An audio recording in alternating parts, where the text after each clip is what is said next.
Hi there, I'm Alex Salmon and I'm here to talk to you on this video today about our trip to the Netherlands, specifically about planning policy, key challenges, solutions, individual character and inspiring architecture.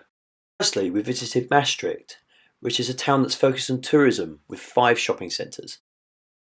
This place has a real sense of grandness to it due to the wide streets, wide open spaces and particularly the 2 bridges that stretch over the River Maas. Currently there is only 2 main bridges, but there's a third one in development and going to be built by 2021.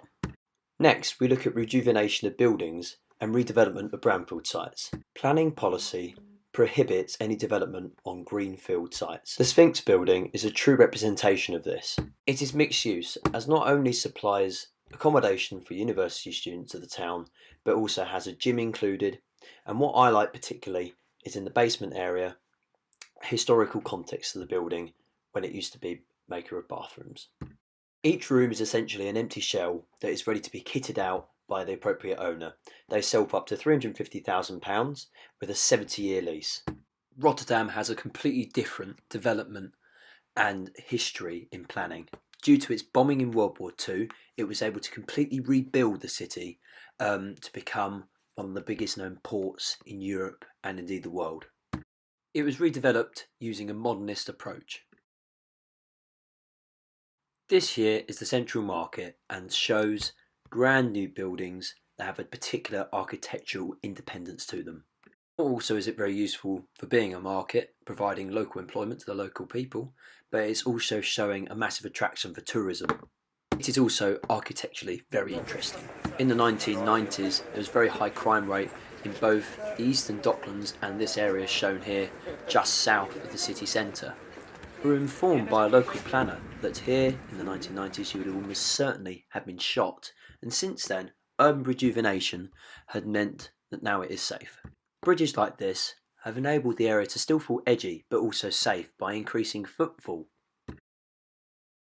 River buses are used in Rotterdam. Because of the wide river and actually the connectivity between it is therefore increased across the city to each side. Therefore transport and infrastructure is well developed. This is now showing the Eastern Dock rejuvenation, where lower planning restrictions from the 1990s allowed fast development. There's not enough social housing, so therefore answer is less restrictions, therefore you're able to buy land cheaply and able to develop easily. Local planners highlighted to me how families are moving out of the city and that is their biggest problem that restricts their development.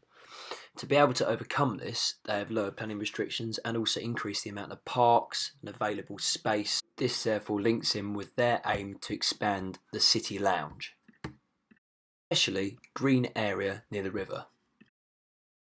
My opinion on the overall planning situation of Rotterdam is particularly poor, due to only 2007 actually involving other towns, such as Amsterdam and Maastricht, in the city vision, same as our core strategy.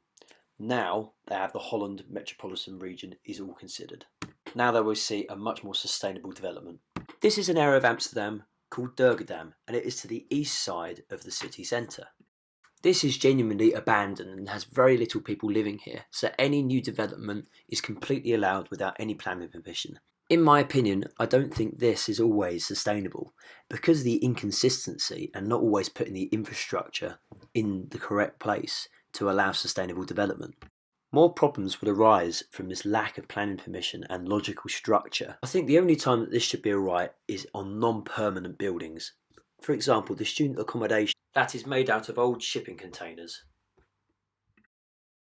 So overall, what can be learned from this trip and applied to the UK or less is our planning policy is far more developed, e.g. only recently inquiring locals and key players to be sustainable is something that we've been doing for far longer. The idea of having low land values and selling cheaply to be able to promote fast building could be used in the UK. This by lowering the level of planning permission required in certain areas. Thank you very much for watching this video.